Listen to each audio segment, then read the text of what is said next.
السلام علیکم خواتین، کیا حال ہیں آپ کے؟ ٹھیک ہیں؟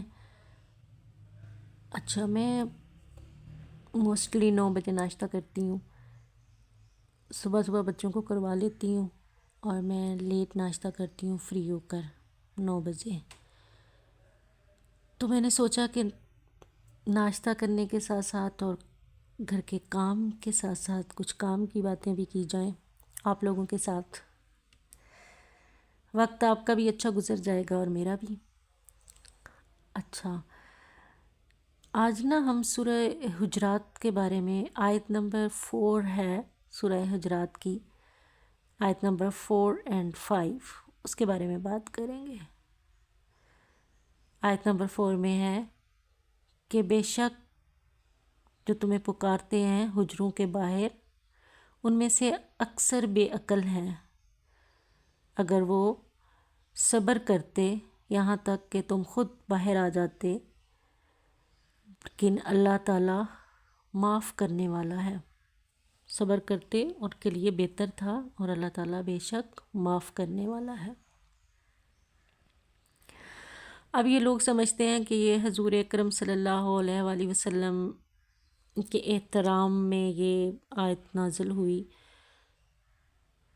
بنو تمیم کے لوگ تھے، وہ آپ صلی اللہ علیہ وآلہ وسلم سے ملنے آئے تو دوپہر کا ٹائم تھا، آپ آرام کر رہے تھے. انہوں نے آپ کے حجروں کے باہر آوازیں لگانی شروع کر دی. جاہل تھے، اتنا علم نہیں تھا ان کے پاس، تو انہوں نے آوازیں لگانی شروع کر دی. حضور اکرم صلی اللہ علیہ وآلہ وسلم کو یہ بات ناگوار گزری، لیکن انہوں نے کچھ کہا نہیں اور کہہ نہ سکے کچھ، کیونکہ شرم و حیا والے تھے، تو بس کہہ نہ سکے کچھ. تو اللہ تعالیٰ نے پھر یہ آیت نازل فرمائی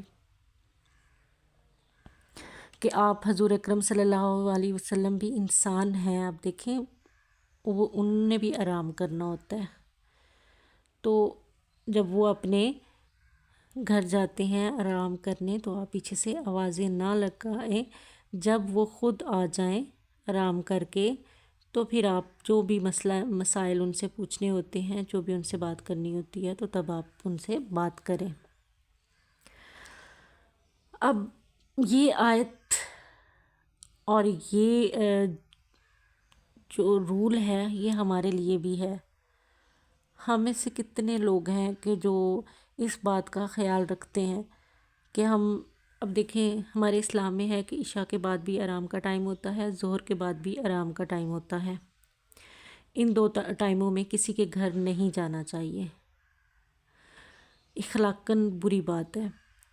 لیکن ہم کیا کرتے ہیں، ہم اکثر موسٹلی ہم جو عورتیں ہوتی ہیں، ہمیں دوپہر کے ٹائم ہمیں فرصت مل گئی ہے کام سے، کھانا وغیرہ کھلا دیا اور 2-3 بجے کسی کے گھر ملاقات کے لیے چلے گئے، اور پھر اوپر سے سونے پہ سہاگا.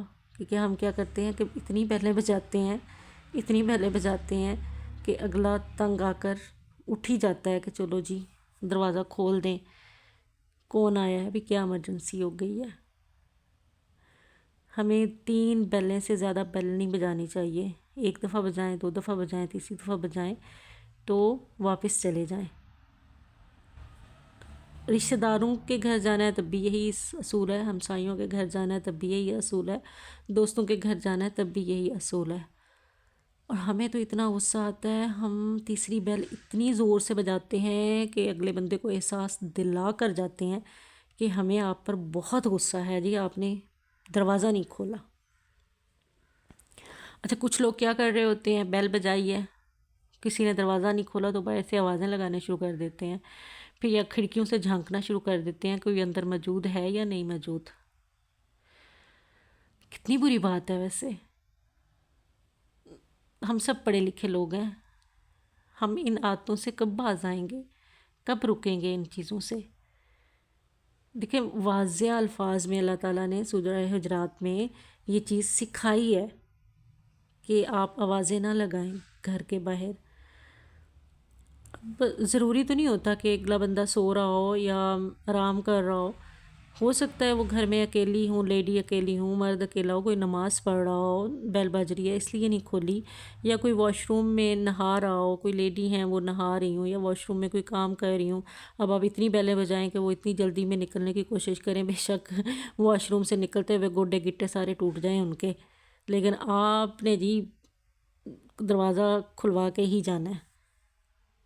عشاء کے بعد بھی سونے کا ٹائم ہوتا ہے، گھر والوں نے آرام کرنا ہوتا ہے، اور زور کے بعد بھی، ان دو ٹائموں میں احتیاط کیا کریں کسی کے گھر جانے کی۔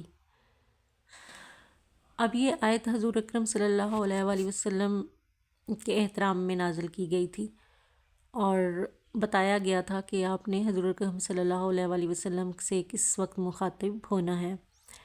آپ کو پتہ نا کہ حضور اکرم صلی اللہ علیہ وآلہ وسلم کی زندگی ہمارے لیے اسوائے حسنہ ہے، ان کا اٹھنا بیٹھنا، ان کا چلنا پھرنا، چلتا پھرتا قرآن ہے، تو قرآن رہتی دنیا تک ہمارے لیے ہدایت ہے، رہنمائی فراہم کرتا ہے۔ دنیا اور قرآن الگ چیز نہیں ہے، قرآن میں جو بات کہی گئی ہے وہی آپ نے دنیا میں امپلیمنٹ کرنا ہوتا ہے۔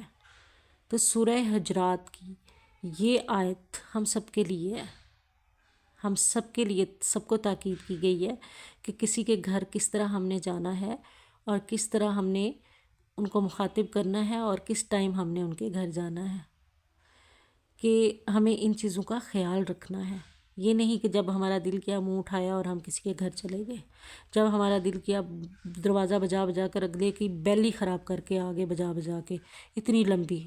ویسے ایک دفعہ کسی نے میرے گھر کی بیل بجائی، میں نے بیل نہیں کھولی، شاید میں سو رہی تھی، کام والی تھی یا کیا، اس نے یوں کیا کہ ماچس کے تنکے لے کر نا تو میری بیل کے اندر گھسا دیے، سوری میں گھر پہ نہیں تھی، تو ماچس کے تنکے لے کے نا اس کی الٹی سائڈ، تو اس کے اندر اس کے اندر لگا دیے تاکہ وہ بیل بجتی رہے، اور